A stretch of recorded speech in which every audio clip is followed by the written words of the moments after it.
All right. Well, hi, everyone. It's Rebeckah Ruth. Thank you for tuning in for another episode of Living Worthy. Today, I have two great ladies joining me today, and I'm going to let them introduce themselves. So go ahead, Miss Angel. Hi, I'm Angel. I am a model, influencer, stylist, and designer. I'm just excited to be here to talk about this. Awesome. And go ahead, Kristin.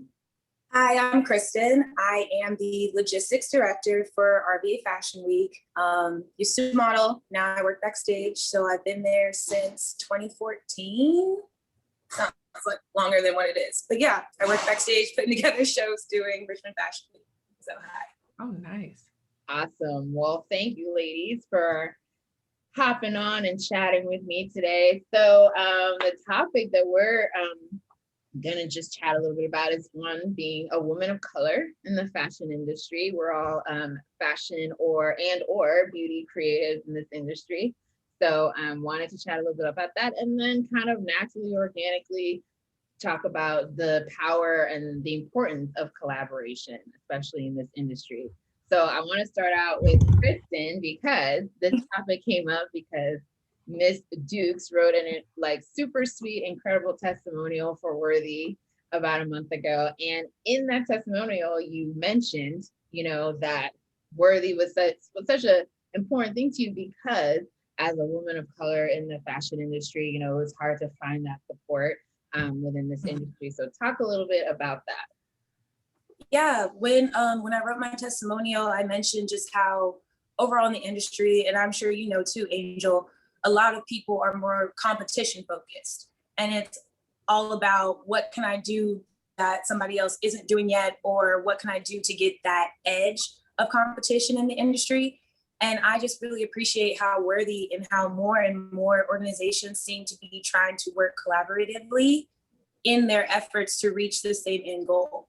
It's not going to be, I think it's a lot easier for people of color, people who have just like a little interest in maybe fashion or maybe business of fashion, you don't even know what side, to just come forth with whatever talent you have and try to link up with those around you that can help you execute what you want to execute. So that was really why I said that. I think that's an important piece when it comes to getting any job done, really. Right. Angel, did you have something to add? Well, I'm glad that you brought that up because it is very important that you're adding to each other. I know that the transactional side of the fashion industry kind of it can erode the creativity, but the collaborative efforts on both parts can actually add to one another. Even if it's just for a season or if it's for a lifetime, it just allows you to be able to pretty much kind of like iron sharpens iron. You get to build off of that what you collaborated on. And so that's the reason. But when it comes to like the women of color in this industry, I think that a lot of us have had to fight for so long that when it comes to being with each other and collaborating with one another, we're learning. We're just in this space where we're learning that it's a safe space to be able to do this with one another. We're not going to demean you. We're not going to put you down. We're not going to cut you off. We're going to actually work together. And that's the space we're in right now. Yeah, that's a great point. I was talking with someone this morning, another, woman of color in the industry. And I was just telling her, I was like, we already compete against so much in this world, in this life. We're not gonna make this like a racial conversation by any means, but like let's just be real. Like we compete against so much as it is, right? Our race, our gender. Then also now we want to compete in this industry. And I'm like, that's just a lot of competition. That's a lot of like fighting. That's a lot of, constantly like just this. And I'm like, can't we at least get to a place within this industry where we come together? Because at the end of the day, we we bring a lot We bring a lot to this industry. You know, it's not a secret that a lot of the things that we see in the fashion industry, in the entertainment industry, has its roots from Africa, from the African American culture, community. So I mean, like, we bring a lot to the table. So why aren't we coming together more and creating more amazing things instead of like doing this, you know?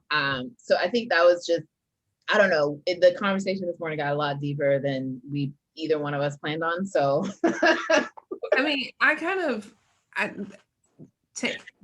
just try to answer that question from my perspective. That it's just that a lot of people are combating one another because of two main reasons. One, I want to say clout chasing. They want some clout. They want that name to be out there. So, you know, I want to be the person that you're seeing, you know, and that's not always what gets you to be as successful for you. You know what I'm saying? And then the second one is just, I really believe that people don't know how to work together. They don't know teamwork, you know? And so, and I'm just taking a non-racial standpoint at this time, you know what I'm saying? Because there's some other things that I could bring up, but this is just a non-racial standpoint. You're either trying to put yourself forward, you want to be the face, you can't take a back row, a back seat, you know, you really want that effort. And I think that is very detrimental to the community, to the fashion community, because if you really look at the teamwork that it takes to even just put out one line, you know, if you look at the teamwork that it takes to build a business in this industry, you know, it's not about demeaning someone in order to put yourself up, because a lot of those designers that have demeaned people and things like that, their lives are not here anymore. You know what I'm saying? We know, you know, may have known of them, but the big fashion houses, they learn how to allow people to succeed in their own path. And that's all collaboration should really be progressing, is helping you succeed in your own path. What are you great at? For me, you know, I'm in the fashion industry, but I'm better in business. You know, so for me to be with Kristin, she's better in logistics. So if we were to collaborate in this fashion industry, we would be enhancing one another. And that's really where, you know, where it has to align, you know? Yeah, just to piggyback off of what Angel said, we are not trained, I want to say, as people of the United States to work together. Everybody is basically trained to be an individual, and it's all about, you know, every man gets it for themselves. And it is amazing to me just to see and be able to know other cultures don't work that way. Other cultures work in a group culture, and in some ways they seem to be further and better off than we are where we are right now. So when you say like take race completely out of it, if I had to, that individualistic versus group mentality is really what it comes down to. Okay, so let me clarify. We don't have this whole topic is women of color in the industry. Mm-hmm. So we don't have to take race completely out of it. I think what I meant when I said that earlier was, I was like, I mean, I don't want it to turn into like a bashing one race against the next, mm-hmm. But we've got to keep it real. Like, that's what this topic is. So if we have to go there, then we have to go there. I agree. Like, go ahead, Kristin. Oh, I was just gonna say, like, my main thing is always saying, like, it started before we even got here. True. It started when we were brought over here and were told that our goals in life was to, you know, help sustain somebody else and to help grow a whole nother culture. So when it comes to us then taking that power back for ourselves and our own culture, it is going to take time. At the same time, though, I really wholeheartedly think we cannot keep ourselves confined in that box of the, you know, like the American way. I'm glad you brought that up, because subservience, everybody, like our culture, like the black woman culture, we don't want to be subservient, you know, because we've come from a lineage of servitude. And so it's like, now I'm a boss, boss, you know? So it's just like, now we want that role of boss, because honestly, I think what we're fighting for is respect in this industry. We're fighting for the respect. We're fighting, you know, for to be seen and to be heard and not to be pushed to the side. And that's very important to us. But at the same time, you really can't get there by yourself, and you can't get there with just adding a bunch of followers to the back and then moving forward. Nobody can. Right. And so that's the reason, like, that's the reason I was taking out like the race part, because sometimes that mental state doesn't have anything to do with race, but the servitude and wanting to come out of servitude, I think that's what makes it hard for us to try to see collaborating as a positive thing in this community. Yes, and not looking at it more so as like, oh, I'm asking for help that makes me weaker, or it makes me not as talented in the thing that you are strong in. It does, it's that mental piece and breaking yourself out of that whole pattern and that mentality altogether. Yeah. So I completely agree. Yeah, I definitely, so I like your point about, Kristin, it's not making you weaker, because that's something, like the whole thing for me, you know, like our lineage, you know, so I'm from Africa, I'm from the DRC, so like my actual lineage, if you look back at it, you know, I'm sure I have slaves in my lineage, but my people, my family lineage is actually like royalty, right? So it's like I come from that, and then so it's like there's already a mindset there, you know, like royals, like, you know, like stature, clout, to use Angel's word and everything like that. So it's like that's already like ingrained in me. But then it's like here in this country, it's like, I don't know, like it's almost like it goes, so if you're too much of that, you know, especially I think as an African American woman, then it's like, oh, she thinks she all that, you know, all of that stuff. And I'm just like, no, it's not that. So then if I recluse, is that a word? If I like step back, pull myself back a little bit, now, like you said, Kristin, it's, oh, well, she's weak. And, or if I even openly say, you know, I'm just having a really tough time, like how Angel and I were having a really transparent conversation earlier. Like sometimes it's just hard. Like sometimes it's hard to be an entrepreneur. Sometimes it's hard. Sometimes life is just hard. And but it's like, if you admit that, now it's, oh, she's weak. She's got to be strong. She's got to, you know, and like, and so it's like, well, which one would you like? Which one do you want? But it's not about that. And that's what we have to keep reminding ourselves. It's not about which one would you want, because that is the mentality I think we get caught up in. Get caught up in the which one is acceptable. It's not about what's acceptable to them anymore. And that's what it's been about all these years. It's now about, like you said, Rebeckah, you know deep down where you came from. And me on the opposite end, I know my heritage. I have no clue what country my family came from. So knowing that I'm from a continent where, you know, they had technological advancements and just mind-blowing things that they don't even teach you in school, knowing that your blood comes from that, it's just a thing inside that you have to remind yourself, I'm whatever I want to be. And that's good enough for me, because if you just keep going, like, they're saying I'm too strong, they're saying I'm too aggressive, they're saying that I can only be in the assistant role or whatever it is, you're going to limit yourself in that box.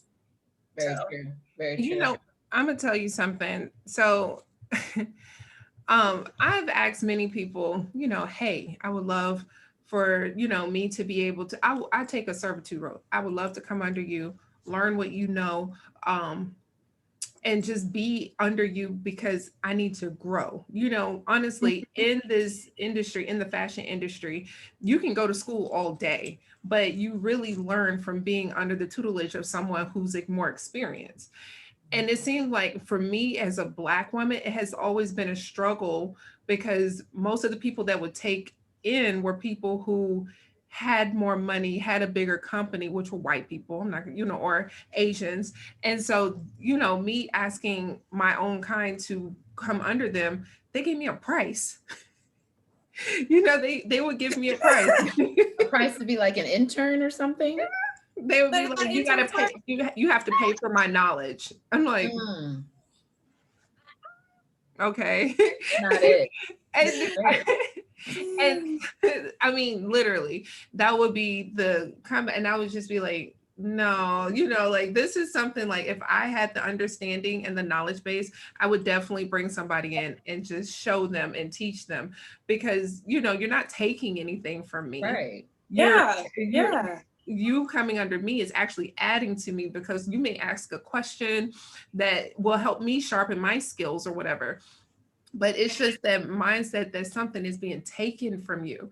And so they make it into, well, in my experiences, they've made it into a transaction. Like, since you're taking my knowledge, now I'm going to get something in return on the front end. Mhm. So can we talk about that mindset though? Because that mindset, like this isn't the first time I've heard something like that. And it just blows my mind. And shameless plug, this is why Worthy was created. But moving on.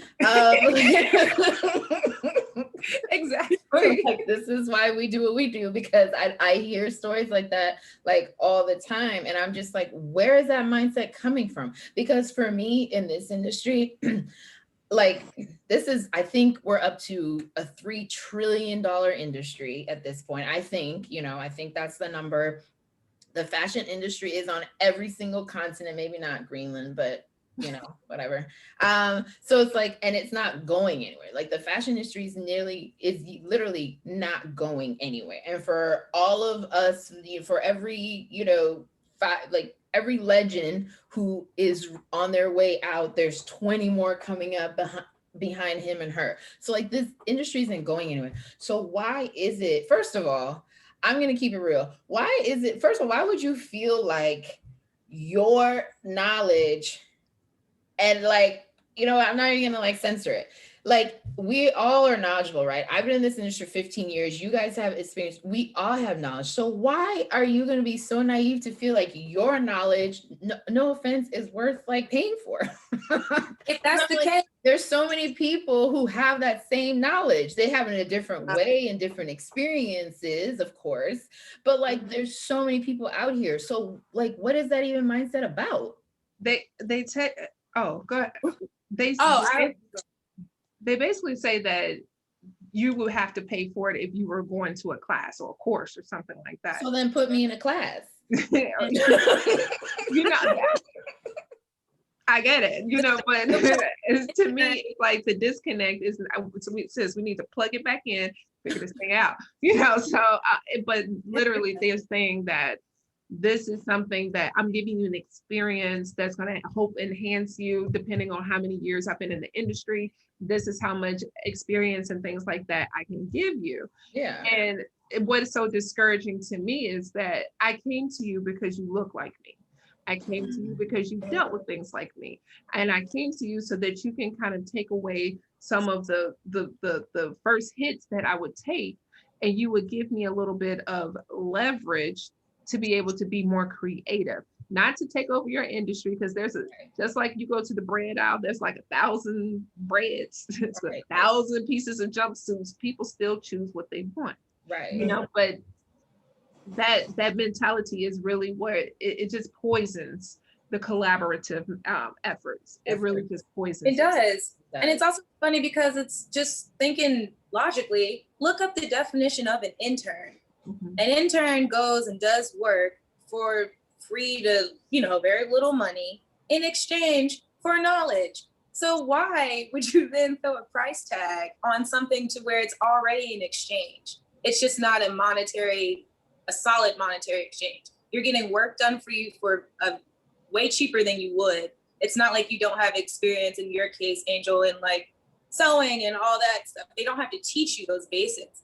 They are using your basic skill set and helping you craft yourself up.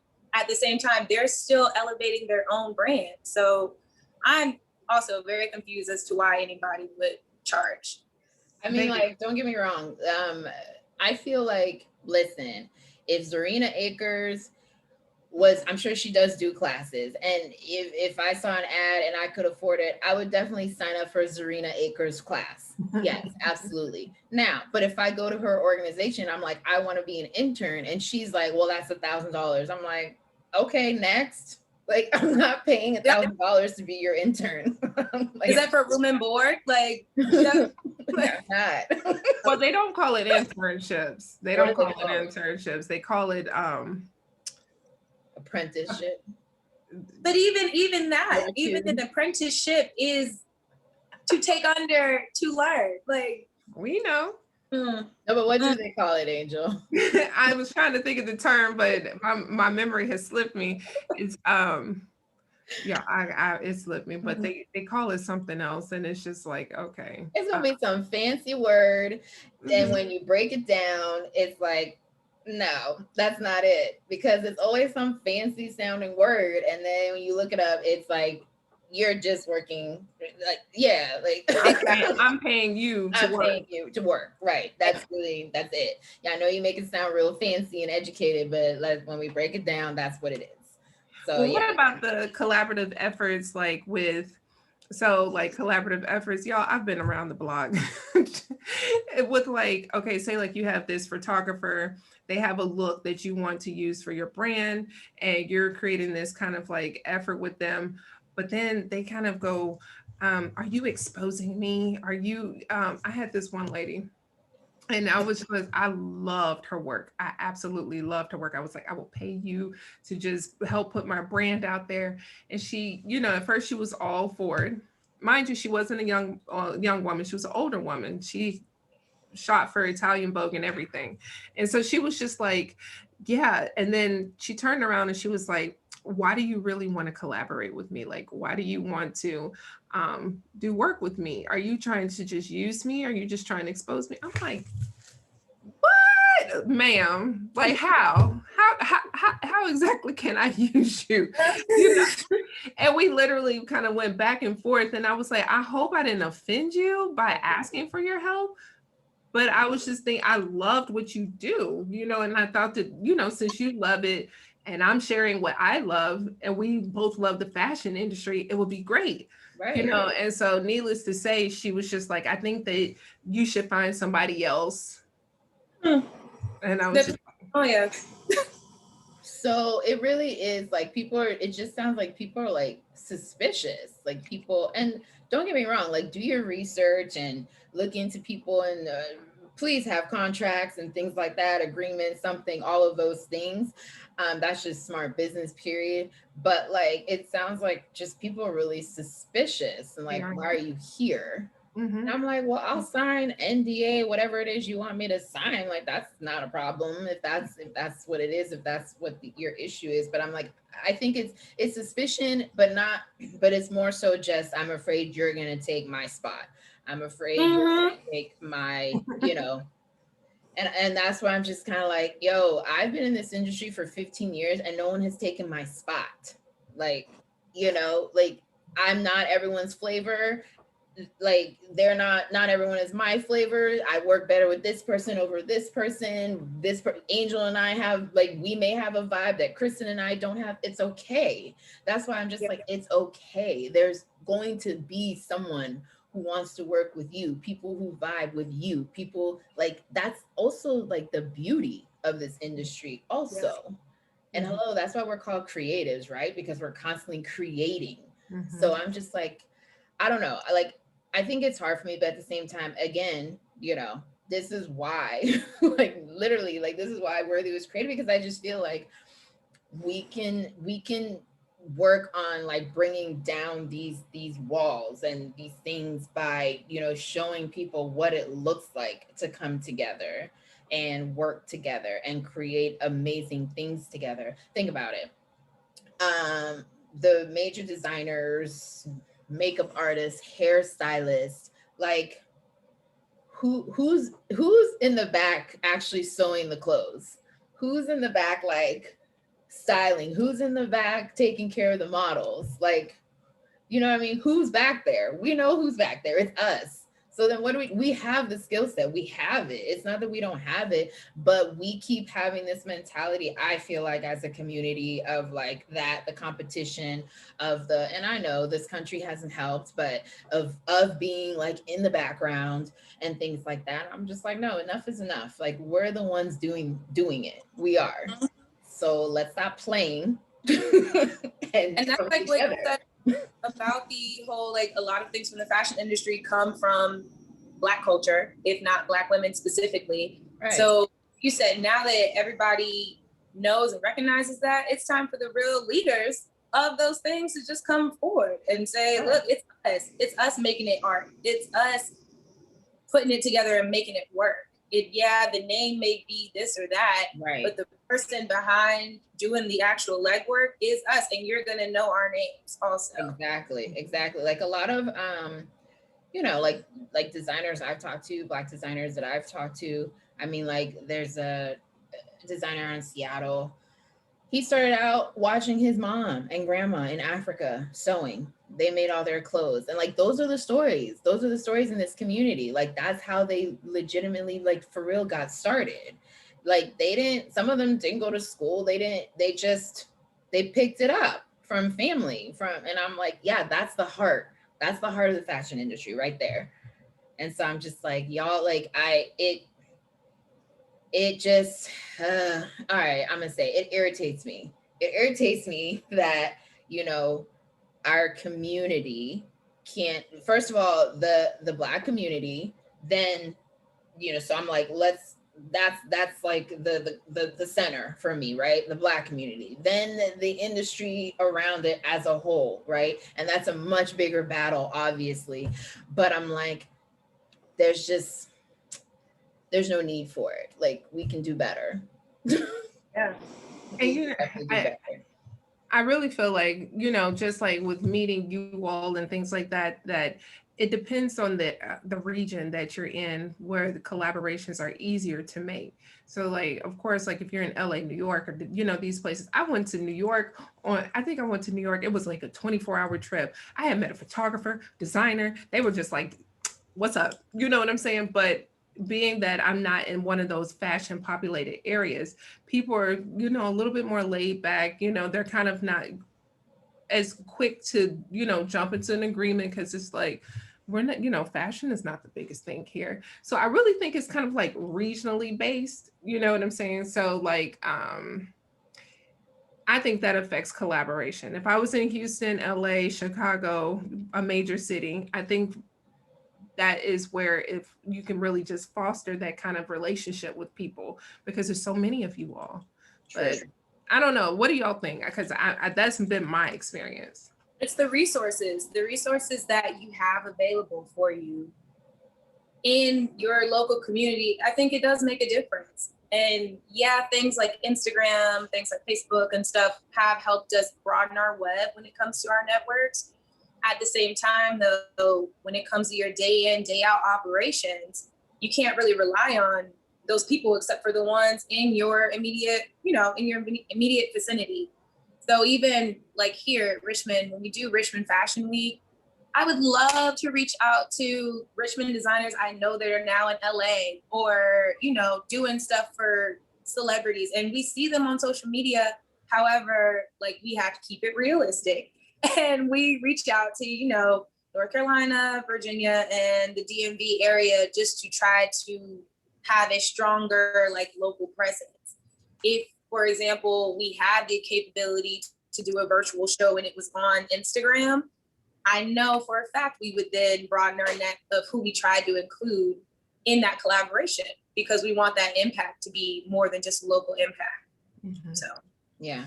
I mean, I agree that where you are, yes, can make it much easier or harder. Like, I definitely agree. Some places can definitely make it an uphill battle. So I think, in those cases, you just have to be more resourceful, because like, I started my business in Lynchburg, Virginia. And like, not really a fashion town. Is it a city? I think it's a town. um, and I remember, like, first of all, people were like, why do you live there anyways? But secondly, they're like, you want to do fashion in Lynchburg? And I was like, yeah, like, I mean, somebody here has to like fashion, right? Y'all wear clothes, so somebody's got to like fashion. And Yeah. I mean, I ended up, that's actually where I met my mentor, was in Lynchburg. So obviously that was you know, planned, ordained thing there, that we met of all places in Lynchburg, Virginia. But it was definitely an uphill battle because, yeah, like, you know, no offense to Lynchburg, y'all. Like, I lived there for 4 years, and, you know, but it's like it's getting better. I will say it's getting better. But when I was there, however many years ago, like, people were not pressed about fashion. Yeah. The idea of paying $20 to go to a fashion show was like, why would I pay $20 to watch people walk down a runway? You know, and not even runway, to walk down the floor is what people, you know, how people refer to it. So it was like, yeah. So I definitely agree that, like, you know, some areas are much easier than others, and it took a long time to get people to want to collaborate. And we were just kind of, we were creative. We started out by doing charity fashion shows and giving some of the proceeds to charities, so that we got the charities involved, and then, you know, they, you know, advertise. So that's how we kind of got our in, I guess. We had to get creative, because just boom, doing a fashion show and charging people $20, they're like, that's not gonna happen. You know, who do y'all think you are, New York? Yes, we actually do. We do. Thank you. Bringing it to you. We have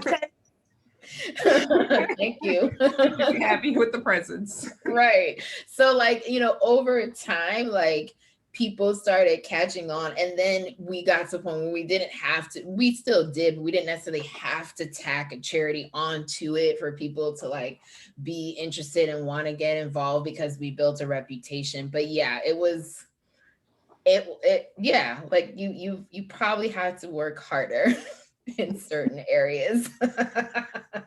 And you know, and most of the people we're collaborating with, there, you know, there was a Black community, but there was obviously a Black community in Lynchburg, but there was an even smaller Black fashion community in Lynchburg. So, you know, we weren't working, as far as the fashion aspect is concerned, it was really like, what, 3, 4, 5 of us, maybe. So that was tough, because, you know, yeah. So, but yeah, so I definitely understand what you're saying, Angel. You have to get a little bit creative.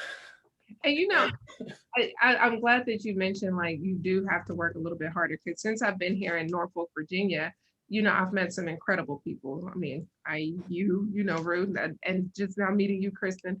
And you know, I've met some wonderful people here. And I will say that I'm glad that I'm not starting in a major city, because it gives me a little bit more room to kind of find my footing, you know.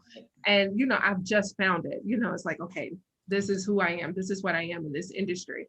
Whereas I feel like if I was in one of those major cities, not growing up there, but just moving there, it would be a little bit more difficult for me to navigate, because so many people in the industry, like, I do this, I do that. You don't know who to trust, you know. But unless you grow up in one of those major cities, I don't think it's like the most beneficial thing to just move there, unless you are moving there because your career has moved you there, you know? Mhm.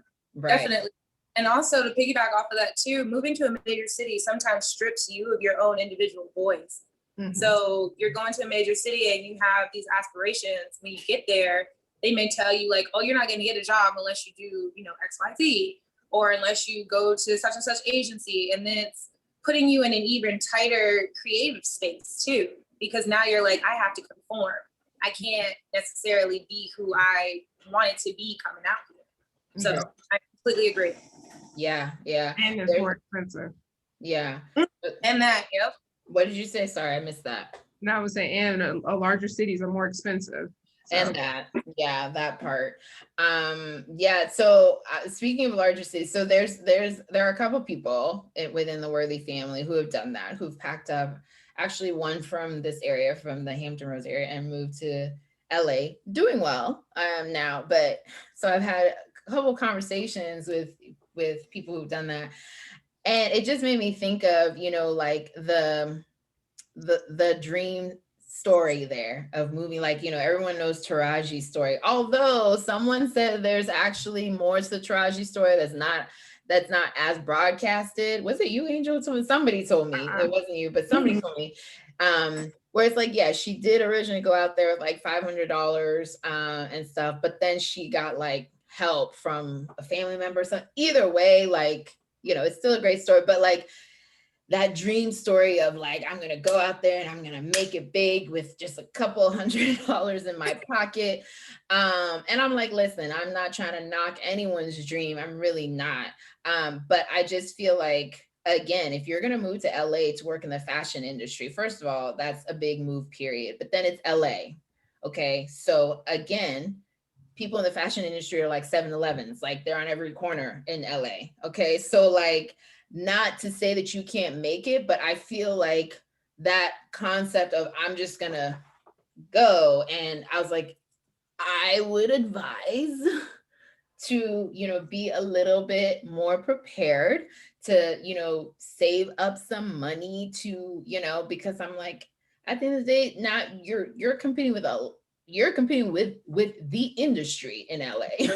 Like, Exactly. you know, I mean, you're not just competing with a handful of people in Hampton Roads, you're competing with LA. So I'm just like, yeah, like I don't, like, you know, again, I don't want to knock your dream. I'm just saying maybe a more realistic, like, you know, I don't know. Yeah. You know what? Go ahead, Kristin. I was just gonna say, I think a lot of that too does come from, they need to actually know, what are you going out there for?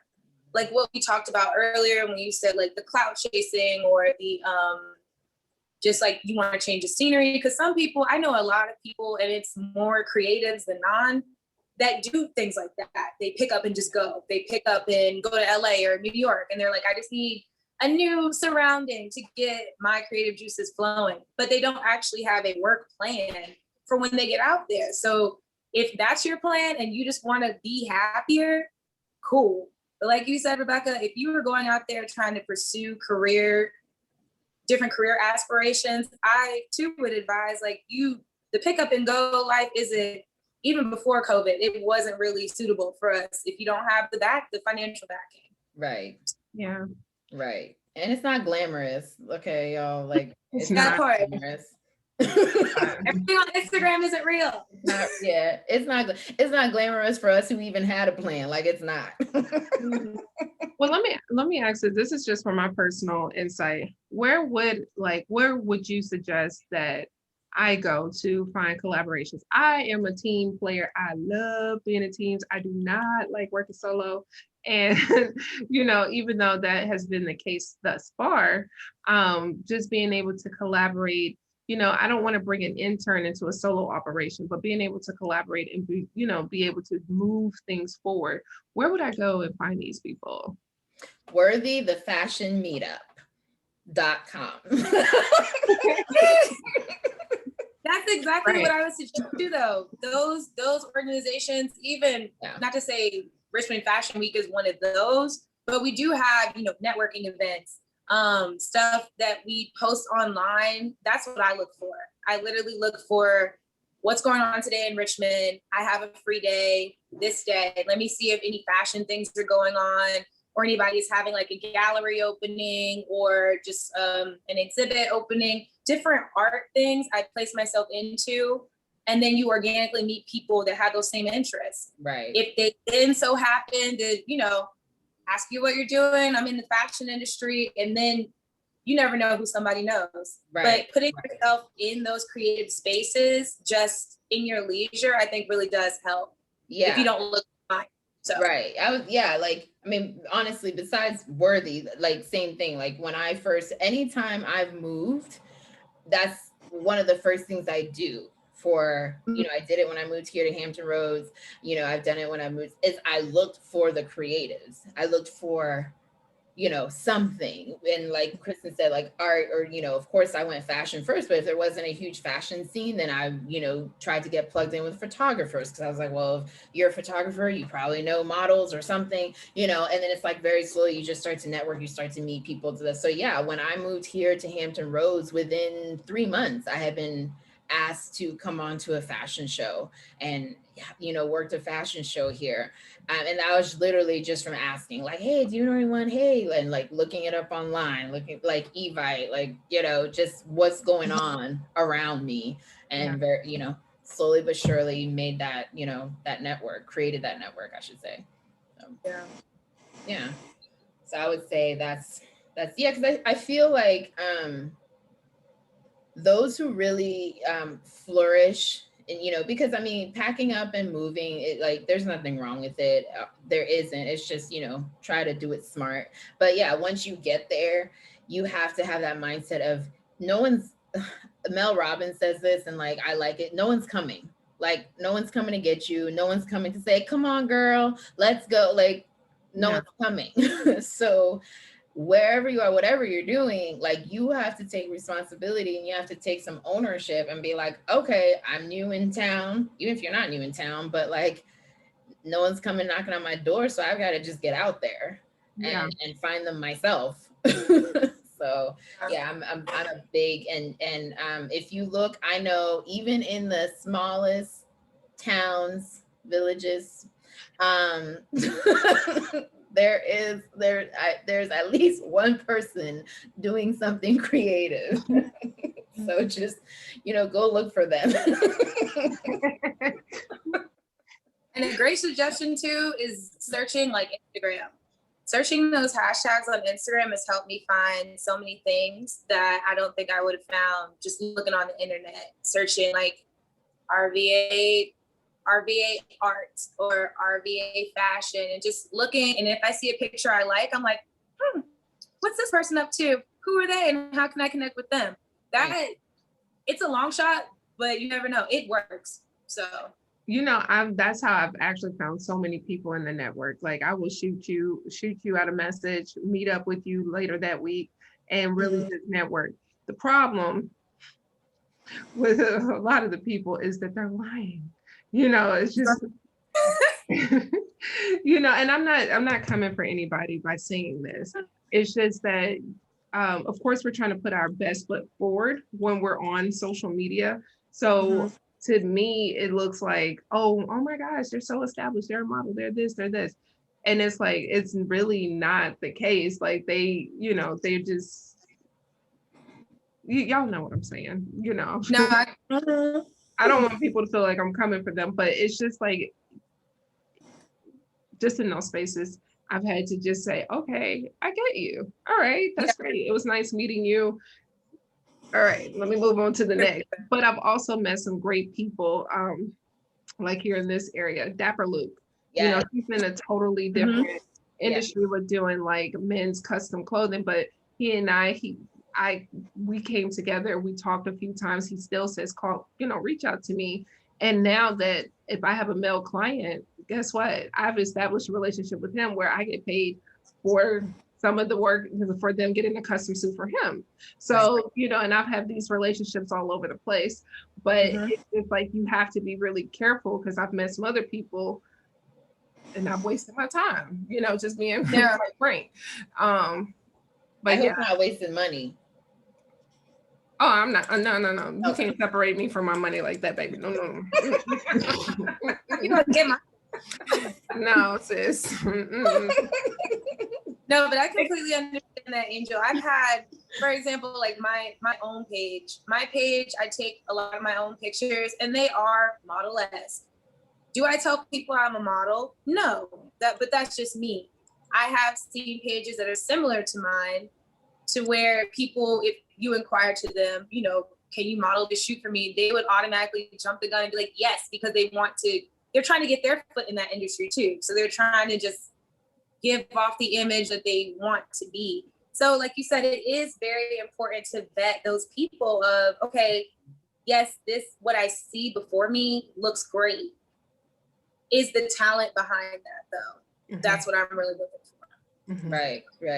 That's Yeah. one of the reasons why I always want to have a like when I'm first meeting someone, reaching out to someone or something, or someone reaches out to me, my initial reaction is, of course, after the formalities, the hey, can we get on the phone and chat? Because I can usually tell within a few minutes if you're for real in this industry or not.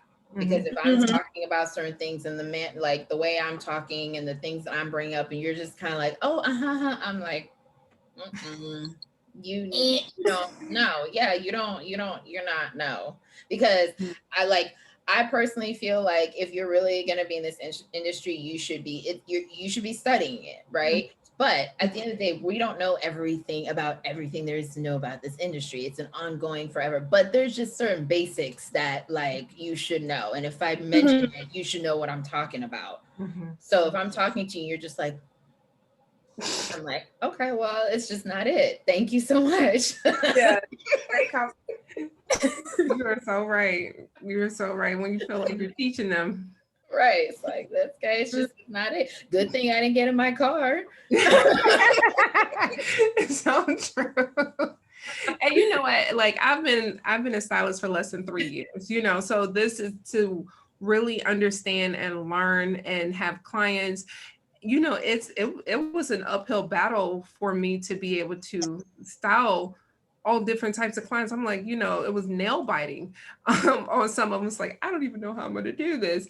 And I still took the time to reach out to people and be able to ask them questions. I'm like, hey, can I ask you a question real quick?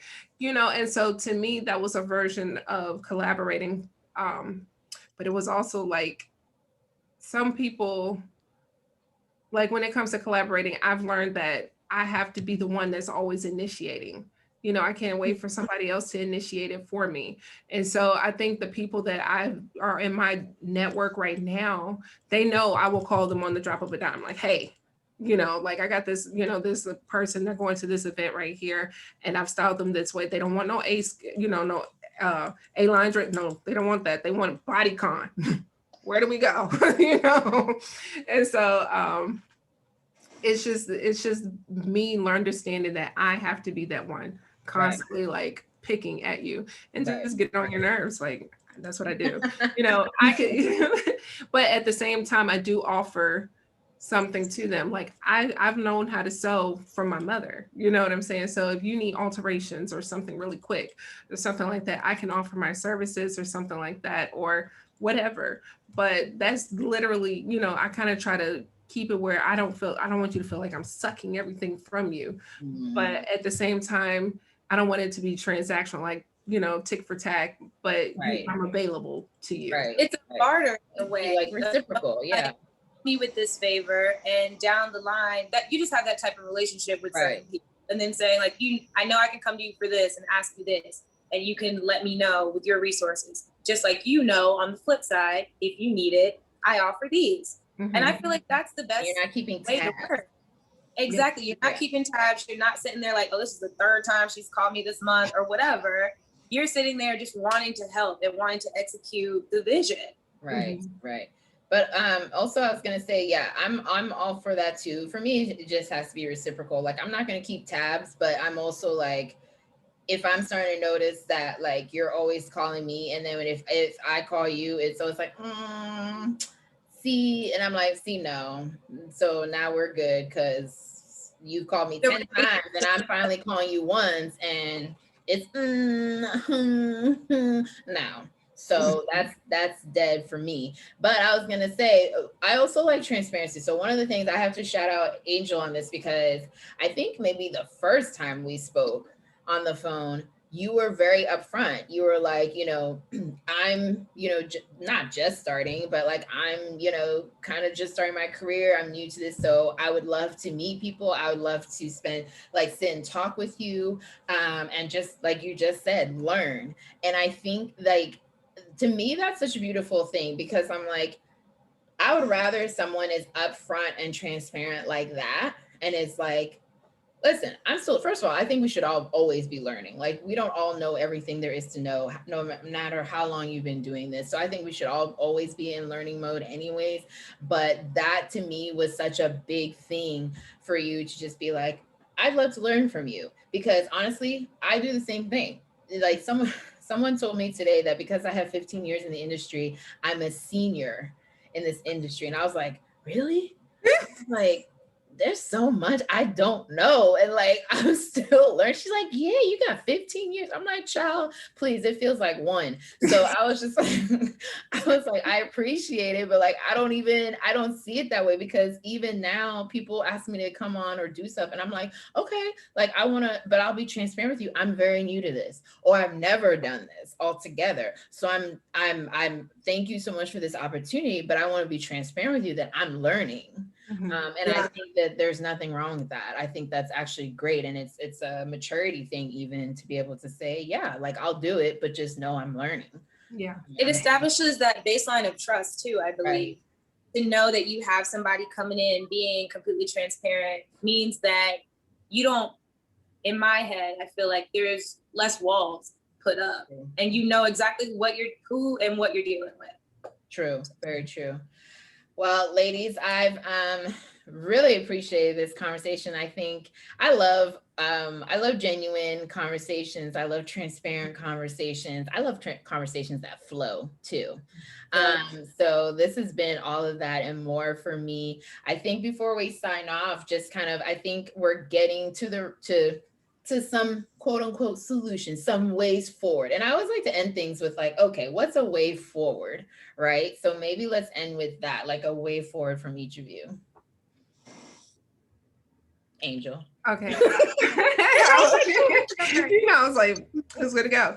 To be honest with you, I think it's really just being honest with yourself. Don't try to make people think bigger of you than you are. It's okay to come in as a follower. It's okay to come in and serve, because really when you're making these clothes or styling somebody, you're serving them. So just having that attitude of servitude from the get-go is going to just help you in even with collaborations. And so when you go into the collaborations, you're not coming in haughty, but you're coming in more humble.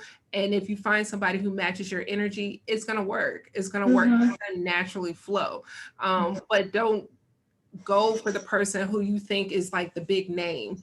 That's one thing I had to learn. That big name person doesn't have all the time for you. It's just the person that really is going to embrace you and really just sow into your life. That's the person that you really want to be with. So don't have a premeditated idea of who that person is that needs to collaborate with, and just be open-minded through the whole process. True. Yes. True. Yes. Mine is, I feel a little similar to what you said, but mine is just don't stop. You are going to get 100 people that say no to you for whatever reason, whether it's collaboration, you want to learn from them. Those people weren't for you. And you have to just keep remembering that in your head, that as long as you stick towards your vision and what you're trying to execute, you're going to find your tribe, your fashion tribe. Mm-hmm. And those people, like you said, are going to be genuine with you. They're going to fully embrace all that you want to bring to the table. And then they'll help you cultivate that. But just don't get discouraged by either seeing somebody that make it before you feel like you made it, or seeing that two people collaborated and you're thinking, I could have got in on that. Like, don't think about those missed opportunities, and just try to take every opportunity that you can take. Awesome. Mine is along the same lines as yours, Kristin. But I think I'll add to it, mine was, like finding your community and finding like a positive community, because, despite the fact that we talked about like difficulties during this conversation, we did also talk about positivity. We talked about positive experiences that we've had. We've talked about just the positive energy between just us three connecting, and things like that. So I'm like, it's out there. But also remember that like you attract the energy that you bring. So it's like, if you're going into situations, if you're looking for the negative person, that's who you're going to find. So, go into a situation, let's be real, not everyone's going to be for you, and that's just how it is. That's life. That's not just this industry. That's life. Okay, not everyone's going to be for you, but trust me, for every person who's not for you, there is someone who is going to be there for you, and there's a community out there for you. So, you know, hold on to that. Don't lower yourself to fit in with that negative crowd. Now it sounds like high school and stuff like that. Like, stay true to who you are and stay true to your positive energy, and your people will come for sure. So thank you, ladies, so much for joining me. It's been an awesome conversation, and I look forward to, you know, hanging out with you guys soon. Definitely. Thank you so much for having me, and nice to meet you, Angel. I can't wait to meet you in person, because I'm sure we will. Yes. Thank you all. I enjoyed this. I'm sorry. Thank you.